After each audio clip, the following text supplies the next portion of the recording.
And we're live. Good evening, everybody. Guess who we got in the house?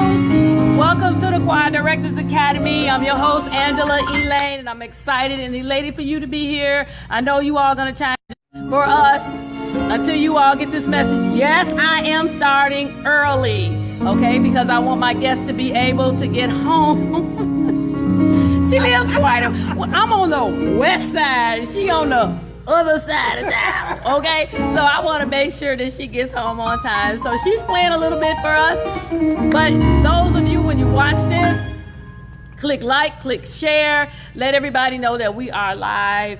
And those of you who are on YouTube, hit the subscribe button so that you can see everything that the YouTubers see, except the comments. You won't see the comments. I will read them to you, but you won't see the comments. But we are excited today to have Dr. Nunn, Dr. Cynthia Nunn. Like I told you all, if you don't know who she is, Google her. Her bio will come up, and as I told you before, a lot of the songs that we sing in church, in the choir, she's the one that wrote them. Especially that one, They That Wait Upon the Lord.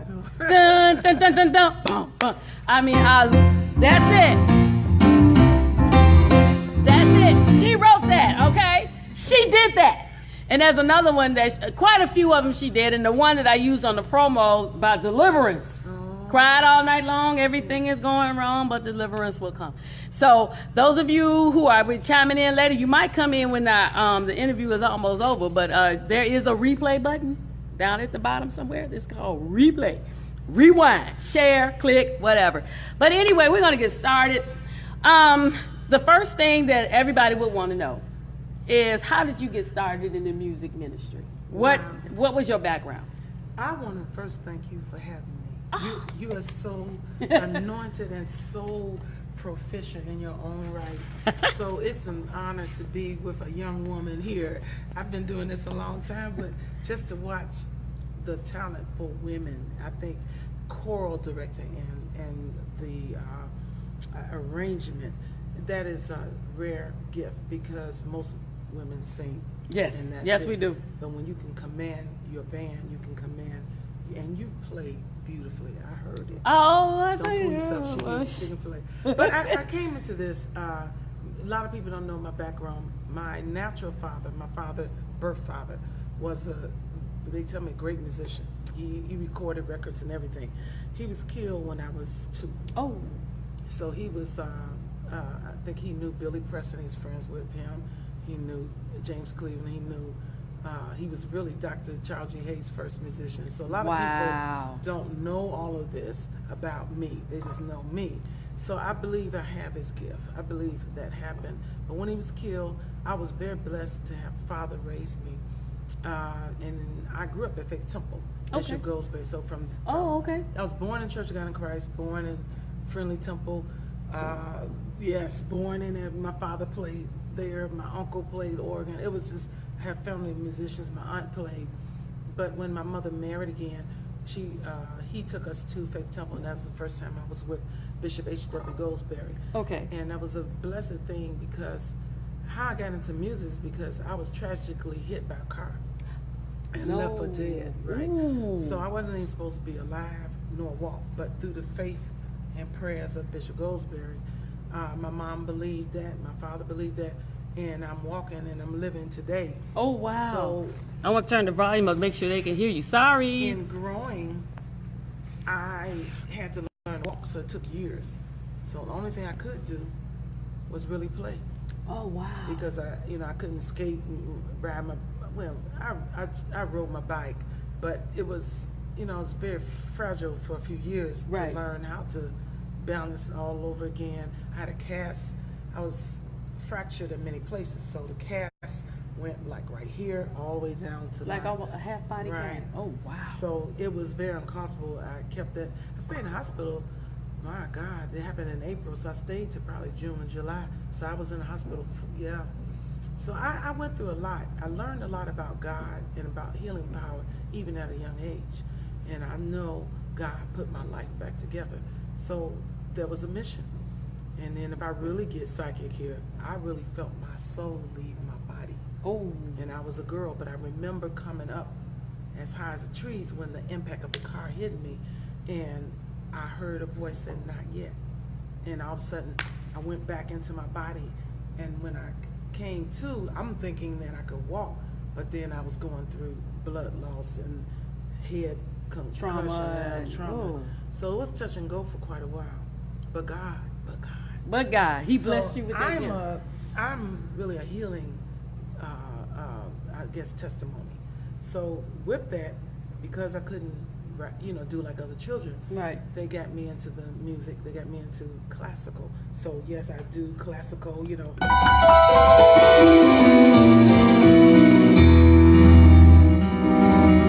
do classical. Oh wow! See, People don't know.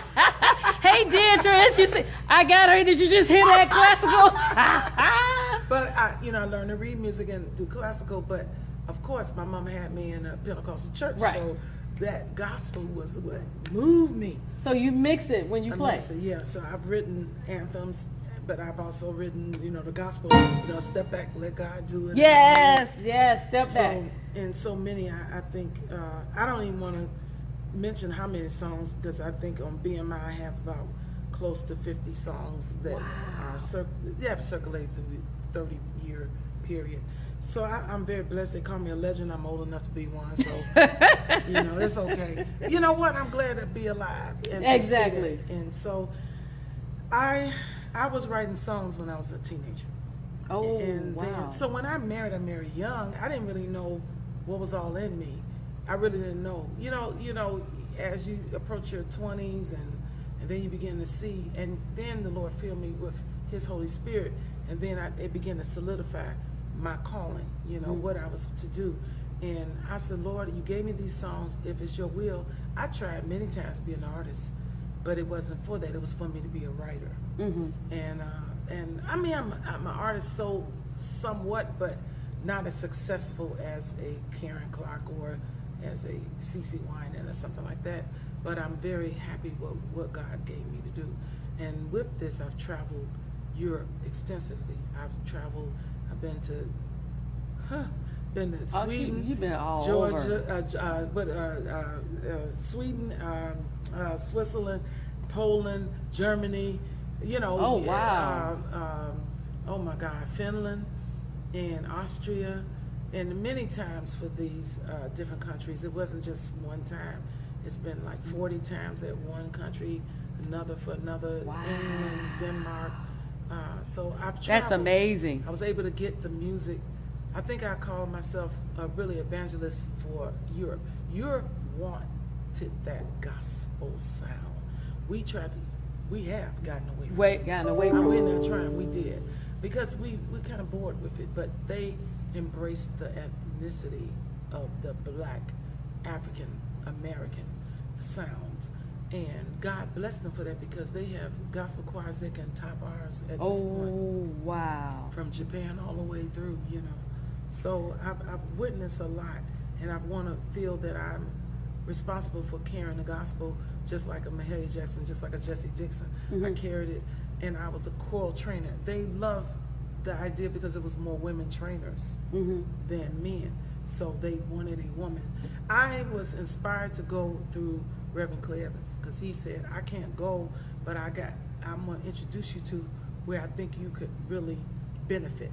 Wow. And he said, I'm an old man, I can't, he really set it up for me. So I thank Reverend Clay Evans for the bridge to Europe, because Wow. that's what happened. I came after they had, for the first time, Tremaine Hawkins, they had Andre Crouch, then they had Edwin Hawkins, and then the next year, I was the only female clinician, along with Ricky Grundy from. I remember him.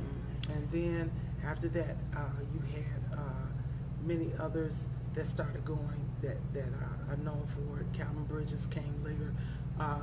Then even Percy Gray, Walter Whitman. So many others came. But I like to know that I was one of the first. One of the first to do that. That is just awesome. We got Calvin Blissett, we got Beatrice Carter, we have Geraldine Gary, my mama. Oh, she's the too. first lady, and I can say this church is just We in my church house, y'all. beautiful, immaculate woman of God. You all are something else. This is a beautiful ministry. Thank you. Now, What do you think is the most underrated part of a music minister job? Now, everybody always see you standing in front and directing or, singing, but what is the most underrated part? Because we all know that there's a lot that goes on behind the scenes before you even get to the front. And I always want people to understand that because they see the glory side. Oh yeah. With the crowd, Yeah. And all of that. But they don't really understand what's going on behind that. If you are. Now we're talking about the church. First class. Minister music. Right. First class condition in the Greek. We're not talking about the performing. Choirs. Right. There's a difference in a performance choir and a church choir. Teach. Okay. And you have to know the difference. When you're with a church choir, you're subject to the vision of the pastor. Mm-hmm. And so we have to teach you right. It's not your choir. Right. Even though it is, but it's right, not. It's not yours. You're under the leadership and tutelage of that pastor and the visionary of him. And therefore that is his choir. Mm-hmm. But you must be fully committed in it. You have a obligation to be saved, first of all. Right. And to be spirit led because you set the tone for the worship. You are a Levite. Mm-hmm. As our Dr. Judith always says. Being a minister of music, it's not just encompassing the choir, but it's all of the music functions, like liturgical, if you have liturgical dances, if you have also musicians. Right. Over that, youth. Right. Children, you want to make sure all entities are working in the church. You have to, what can I say? You have to develop people. Yes, that's true. Everything cannot pull after you.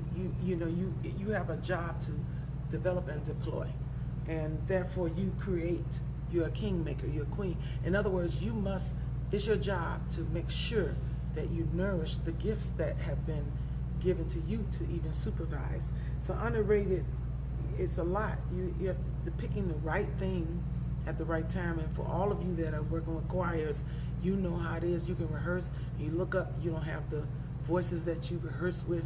Right. You don't have the lead singers. So you have to be instant in season and out of season. You got to hurry and figure out, Lord, give me something that will bring this worship to a peak, even though you're handicapped. Most of the time we are, and that's when God really gets his glory. True.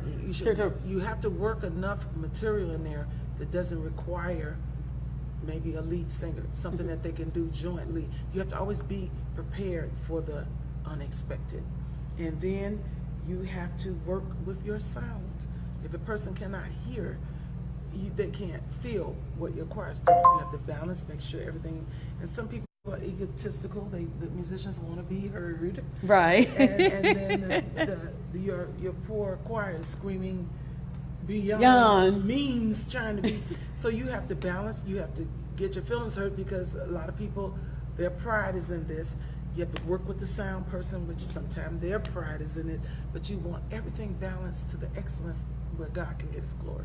Exactly. That's awesome. Professor John Henry is on. He's saying he's agreeing with you. He's a professor at the university in I believe it's North Carolina or South Carolina. So he tunes in, and I call him professor because that's what he really is, a professor. He is. Now, what advice, better yet, can you play us just a simple hymn? Simple? Just a simple hymn.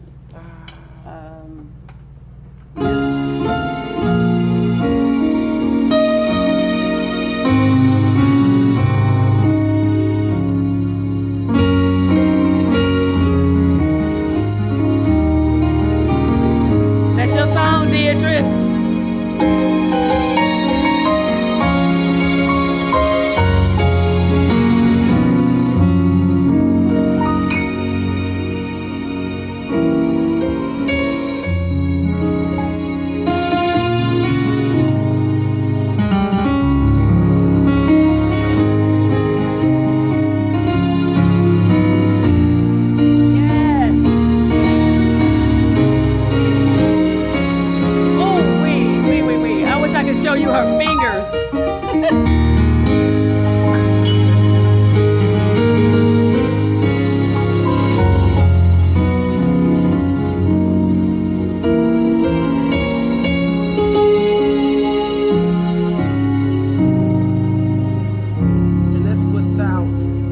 getting soulful with it. I also shared in this. I was a Lutheran cantor for 8 years. And I did Lutheran, their diocese, and Ashburn Lutheran, and their east in Chicago. And so everything, even though I had gospel experience, and I wanted to go Right.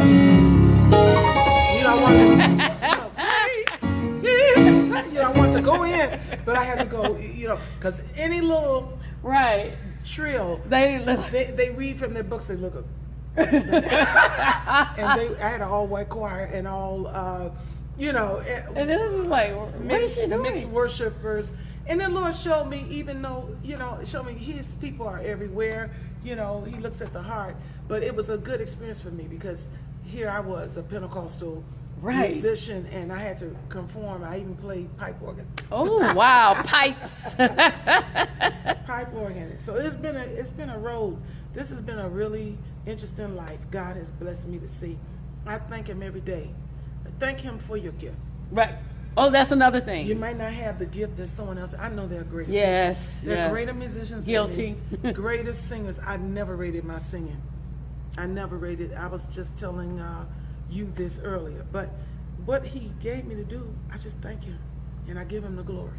And then he gets the glory out of what you do. You may not feel you rate and rank with the best, but when you are at that moment, it is the best that you offer to God. And he just gets the glory, and he anoints what you do when you give it to him. I never thought of myself as being it, Wow. I just felt it was so much, and it always is in music, to learn. Yes. I asked one guy, Clarence Eggleton, a lot of time he would come from the Bay Area into Sweden, and I looked at him, and at that time he was in his 70s, and he played as modern as most of the young boys. And I was like, how do you do that? Because most of us get locked into our time. True. But he said you never stop learning. If you give it practice, you just practice. So if you have the time, and the more you practice, the more God shows you, and you ask him to open up your understanding, open up your mind. He created this brain. Right. So he's able to empower you to really, learn more. I've had the pleasure of teaching so many great musicians, and I don't even want to get into that, but I didn't know they would be as great. But I think it's very important to share your gift. Many people hold it, it's all mine, and they don't want nobody to get in their spot and all that. But let me tell you something, if you don't wake up the next morning, it's going to go on. True. And when you share, God gives back to you. God opens up doors that no man can close. Hallelujah. I know what I'm talking about. We believe her. She gonna get started, y'all. Hallelujah. I'm going in. She going in. Because I'm a testimony of what God can do with your gift. You don't have to make room for your gift. Your gift will make room for you. All you have to do is be faithful. I think every musician, every minister of music, every director should have a base, a church foundation that you are involved with on a daily or weekly basis, because everybody wants this instant fame and don't want to be subject. The word of God, this is gospel. You can't get around it. You can, but it would not have the same impact as a person that is steadfast in the word, and that's what I want to teach. It goes hand in hand. It's a lifestyle. It's not just I want to feel this. And a lot of times, even overseas, they like the groove of it. They like to move. But I let them know it's from here that I do what I do. And as I give it to you, it's not just a feeling. It is a reality. Its salvation is real. Exactly. So I want to teach that. I feel like God holds me responsible to teach it the right way. Exactly. And I was just thinking as you were talking, just to turn it another way, how important would you say it is for a minister of music to play an instrument? I've heard some people teach, because I hear from choir members all the time, why you got to have somebody that don't understand music or whatever. How important do you think it is for you to know how to play an instrument or or understand the dynamics of music? I think you should study your craft. And if you're not a writer and you're just, I would say, a minister of music that has no chord knowledge or anything like that, and you're thrown into that position, I think you can study your craft. So I had an aunt who didn't know how to play, and she's gone on to be with the Lord. I traveled a lot with her, but the amazing thing about her, she had an awesome ear. Oh, okay. And she can hear a record and actually pick. That is a gift. It is. You know, It truly is. You know, I used to be snobbish and say, you know, you can't be anything unless you know how to play. But I'm not gonna say that, because God gives gifts. And I watched my aunt, and I had to, when I started thinking like that, I had to go back to my aunt. My aunt didn't have any classical training. She had an ear that was so keen, and she could actually teach it without a musician even being there. Wow. And every, you know, and the choir would stay on its course. She had a piano like in her head. So I was gifted both ways, the ear-wise from my family as well as from my father's side, the musicianship. So I would say, if anyone study your craft, you study to show thyself approved, of what a workman that need not be ashamed, but rightly dividing the word of truth. Or rightly dividing your notes, rightly dividing your music. And you study in anything, you become great. You know, oratorical person can become great when they study their, you know, what's before them. So even in that, you don't take the lazy way out. If you're an ear, sharpen your ear. God gave you that gift, sharpen it. Now, on the other hand, if you can take lessons, if you can just at least be able to know your keys and be able to give it, to be able to give your parts and at least guide yourself, that is nothing wrong with that. You, more than likely, most people that are keen in the ear, you really have the gift of playing. You probably it didn't present itself at the time in your life that you could acquire the skill. But playing is a gift, and the ear is a gift. And I look at even Aretha Franklin, since we're in that season where the girl taught herself how to play. Wow. Never had a lesson. And this is what they're saying. And correct me if I'm wrong, you all know. But they said she never had a lesson. And then when I look at her, even in the most beautiful concert halls, she knows the grace of sitting there. She ain't playing it with a fist like the old Negro way. Right. They said the old black way. But she actually had structure with her fingers, and she could play just about everything that she sang. And a lot of people don't know her as the musician; they know her as a singer. So then I realized, you know, God, you give gifts. You know, we're not God. God gives gifts. Gifts are plenteous. You know, gifts come without repentance. That is the word. So I would say for everyone, try if you can, learn something. But if you don't, sharpen your ear. If that's what God has given you and it's worked for you this far, hey, I'm not here to cut into it. I just said sharpen it, make it even more proficient. Even more proficient. Now, can you give us an example of a Negro spiritual?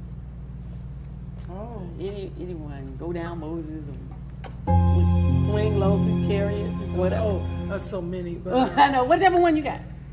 Swing Low, okay.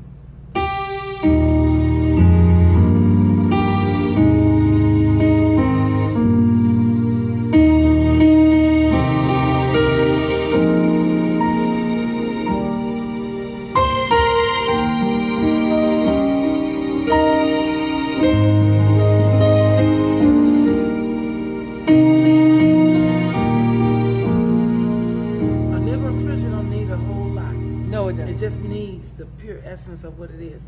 And it would be beautiful.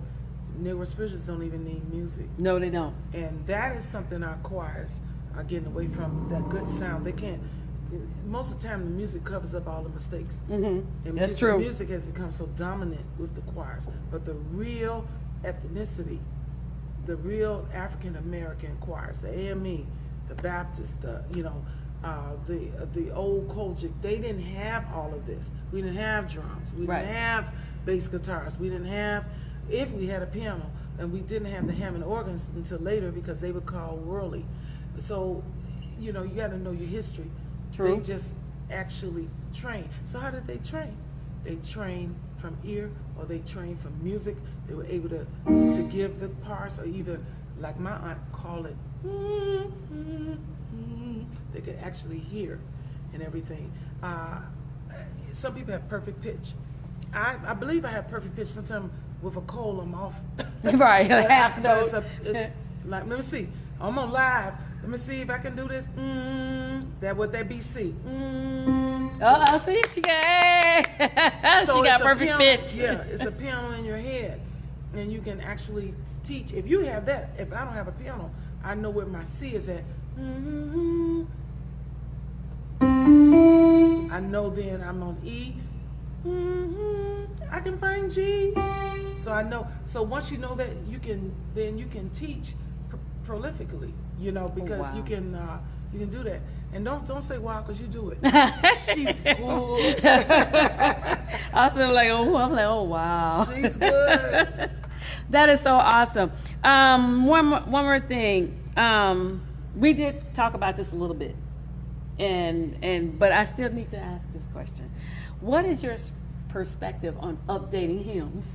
You know, because and I'm saying that because, as we discussed before, you know, the young people really don't know the hymns. These musicians today, a lot of the young ones, when the saints start singing the hymn, they kind of look at you like, I don't know what you're talking about. Like, I had the experience. We just got out of our holy convocation with Bishop Hines. Okay. You know, everybody's doing this. Right.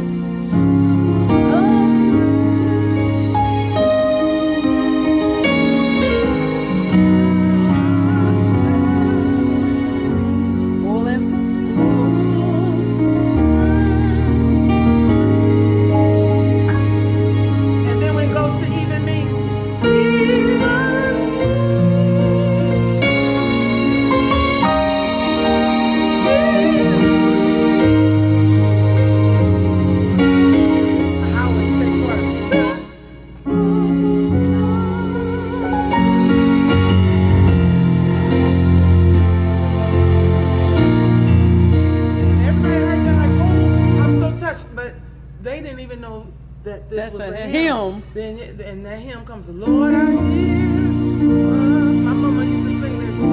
Showers of blessing. And you know that, and then you know the drip. Drop. You know, so that. Oh yeah. Okay. So what do I feel about that? I think it's good. Okay. I think it's good because I noticed that now as we progress more in this century, more churches are not really doing hymns. It doesn't mean that they're not Christian or saved or anything. It's just that younger pastors, or preference of pastors now, is not, we must sing a hymn on Sunday morning. My husband is still traditional. There must be a hymn every Sunday. But in most of your churches now, a lot of hymns are not done. The call and response songs are not going to be done. Now we have the praise and worship. The you ain't love to, everybody's doing now the praise and worship until there's no hymnal. So if we can reinvent them, at least the words are true. And the reason why I say words are so true, some of the hymns, they're written from that era. Now there's an art to hymns, and I hated you went there. But you know, you got to make sure you got the bases covered. But when you had like blessed assurance, Jesus is, that's a drinking song. For that era it was that the drinking gourd that we're going into now, Europe and all of those, they were from that era, whatever the music kind of dictated. So, but they were converted and they had beautiful words that they took out.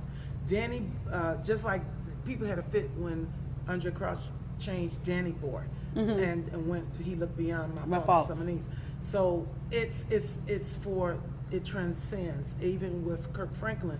And I mean, they did that worldly music, but it's you have to know what your time dictates. Okay. And even though when Jesus is the best thing that ever happened, people got the Holy Ghost song, right? But it was Glad's Night song. So you're right. Same thing with our one in Thomas Dorsey. Yeah. He was honky tonk player. You know, precious Lord, take my hand. You know that talk like, Right. you know, like, ah, woo, you know. Right. So it was, you got to understand, it wasn't that the hymns was so holy. For that time, it was the drinking sound that they would do from taverns, you know, in the old country. But the people were converted. Right. And they changed the words of those songs. And then for that era, those hymns have transcended throughout centuries, really. Some of them are quite a couple centuries old. So they are very important because the words are so important. Our writing now is more empowered for us. Right. You know, I know I am called. I know I'm favored. Right. You know, I'm blessed. You know, we have basic words to these songs. No one is reaching deep into experiences. Exactly. And I think experiences come through your relationship with Christ. Mm-hmm. So if you're writing it for the fun of it or for the money of it, it can be a catchy tune and it can be good, but it still doesn't have the impact and won't last as long as some of those hymns that transcend. So I would say yes, whatever it takes to introduce our young people to those precious words, like what a friend we have in Jesus, all our sins and griefs to bear. When have you heard a song like that? It's going deep. What a privilege it is to carry everything to God in prayer.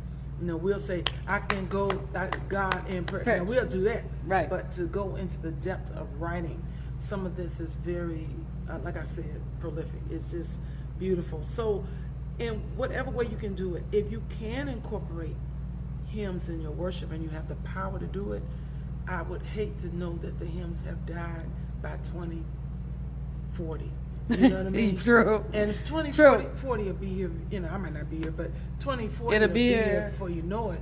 And there'll be a world that don't know any of this. There's going to be a world that don't know eventually Kirk Franklin. There's going to be a world that don't know Edwin Hawkins and don't know Andre Crouch, you know, because it's in Proverbs.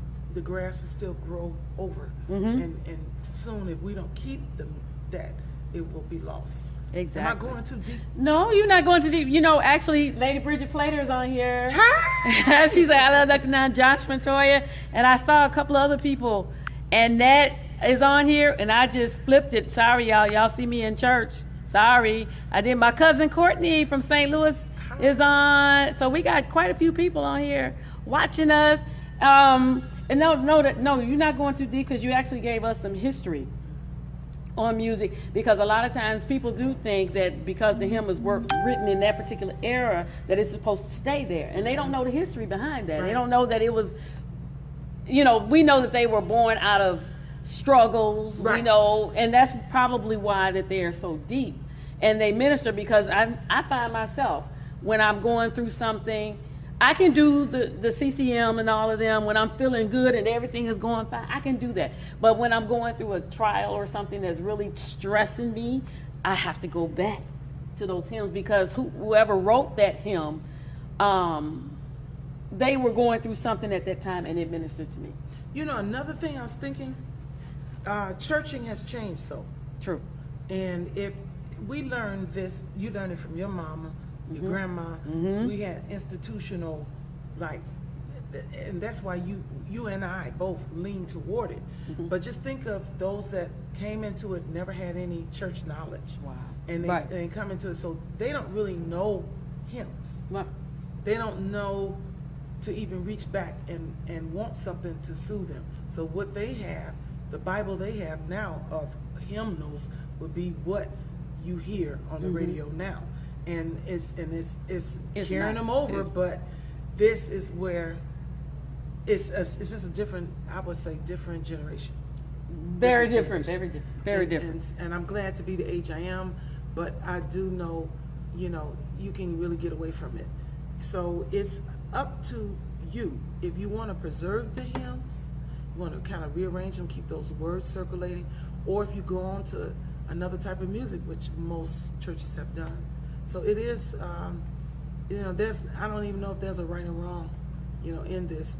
It's just the time we're living in. And 2018 has brought about such a transition in churches. Yes, it has. Yes, it has. And that says, hello, Dr. Nunn. Abounding Life says, hello, we love you. And Lady Bridget Plater said, yes, we must keep the hymns alive. It's up to us to bring them back, those of us who know them, because they, the young people today don't know it. Now, you had already, one of these questions I had, you already touched on it. Good. About whether gospel music has lost its influence, when you were talking about how the foreign countries, or the countries on the other side of the world, how they receive it. Yeah. They're glad to hear that gospel sound. Yeah. Now, one thing I have a couple of new directors. Okay. Brand new, they just started up a little choir and everything. What advice would you give them? Because a lot of times, and I was guilty of that growing up, in that you see directors that are already successful, they've already have a name or whatever, and so your natural instinct is to try to pattern them, try to do exactly how they sing, run around or whatever, and then it doesn't really, it's like it's not flowing the way you want it. So what would be your advice to them that are starting out? That And directing, or they just want to have a choir because it has its moments where it's enjoyable. I will say that when everything's coming together, it's enjoyable. And lately on, we've been seeing where people had rehearsals that like kind of went bad south. And so I did a show on that already, but it's just like, and I tried to give them advice on what things to look for when you see this brewery. Don't just let it just get out of control. Try to contain it or whatever. But what advice would you give them? If I'm just starting out and I tell you, I want to be a director. Okay. A choir director of I would say a gospel. Some people say community and show choirs and things. That's different. Yeah. So are they a director for their own a gospel community choir? Okay. Right. Wow. And they're going to be over it. Yes. So they need to set the business in order. I know you didn't expect that, but they would set the business in order. In other words, what is your goals? What is your vision? Okay. Okay, now in directing, once they put the business in order, they have those who want to be a part. You're organizing, you're making sure you're in corporation. Okay, you're incorporating this ministry. I assume it'd be like a franchise, a ministry, something like that. Then you set in order, you have some bylaws that you want the people to follow. That's going to be with you, because otherwise people do what they want to do. They jump in, jump out, jump in, jump out. So you have to have an order. You have to, sort of like Moses, you have to have some laws. Oh, wow. Okay. You all didn't know it was that deep, did you? Yeah. Just figured you just put an aggregation of people in there. Let's go. But it depends on your vision. If you don't have a vision, you just want to try and just do this, and that's different. But if you're really trying to institute this, and you have further ideas of recording or reaching the masses, traveling, you have to put all of that in order, because then you got to move the people. The day of the big choir is kind of expensive now.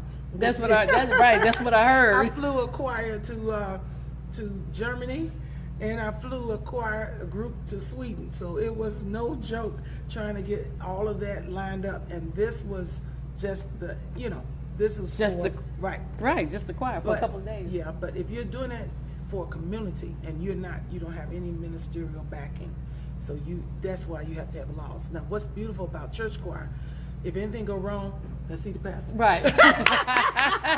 But if anything go wrong in your group and it goes down, they're gonna see you.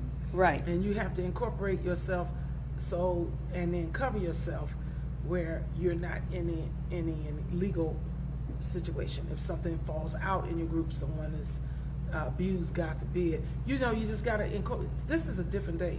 This is not, come on y'all, let's sing. You gotta know the people that are with you. You gotta have a spiritual eye. When you don't have the pastor or some type of ministerial backing, then you have to be the judge and jury. And that means that you've got to pray that the people following you are following you with the right motive and the right spirit, because you can have a big mess or you can have a very beautiful experience. So I would say this is something you got to pray and ask God, but you got to get your business in order if this is your aspiration, You need to get things lined up. You know, you have to, and then set up a committee or set up a board where someone else, eventually, if the thing grows, you want someone to be able to book. You want to be someone to be able to get transportation if you got to move them. You got to, you know, because you don't want to just say, be here, somebody car break down, something happens. You know, all of those things, when you're responsible for people, you know, it's so much easier when you can say the pastor, but but there's a business side. This is a business side, and a lot of people don't know that. No, because I didn't even, I didn't think, you know, honestly. No, we talking choir. We're talking choir. Three people singing. We're talking about a choir, and which is a rarity anyway, because choirs are they almost want to say they're dying out, but they are still going strong in areas. But in order to deal with people, you got to have laws. You got to have rules. You have to let them know what your expectations are. Wow. See, I wouldn't think that. You know, most people think it would, you say a community choir, like they see Ricky Dillard or somebody else have a community choir, and you just put them all together and it's just a group of people singing. You wouldn't think that all of that. Oh yeah, and more. And more is involved. Yeah. So this is something, you know, that prayerfully cut out, and make sure the places you go, you have to make sure you're going in the favor of God, because you can go some places that can change everybody's life. And you just don't jump up and hop everywhere unless you just want to hop everywhere. But if you're a sound person, you want to really be careful as you lead. You got to be the Moses of your group. So you got to be careful where you lead them. That's true, because you don't want to. You want to take them somewhere where that causes harm to them spiritually, or naturally. Because some things it takes a long time for people to recover from. And I've had experience. I've done it all. Even with that, you have to be careful, because you can think you know some people until you travel with them. Darrell Anderson said there's only one Dr. Nunn. Oh. And we have Aura on here as well. You know what? I'm so thankful for you. You know what? She is so gracious. This is the most humblest. That's not even a word, probably. But she is so humble. Now, she's been at work all day. She's a teacher, an instructor, all day. And she came straight from work over here to do this academy for us. So, I mean, I don't want to detain her. And I know that's why I started early, because I didn't want to keep her, because she has a nice little travel to go. But I want you to take us out with one of your songs. Oh, no. Yes, they didn't wait upon the Lord. Somebody, just take us up. I mean... Well, you're going to be fading out as I do this, okay? Because you going to sing it, okay? And when she's done, we out. It's such a great thing. Thank you all for coming in and joining in with us.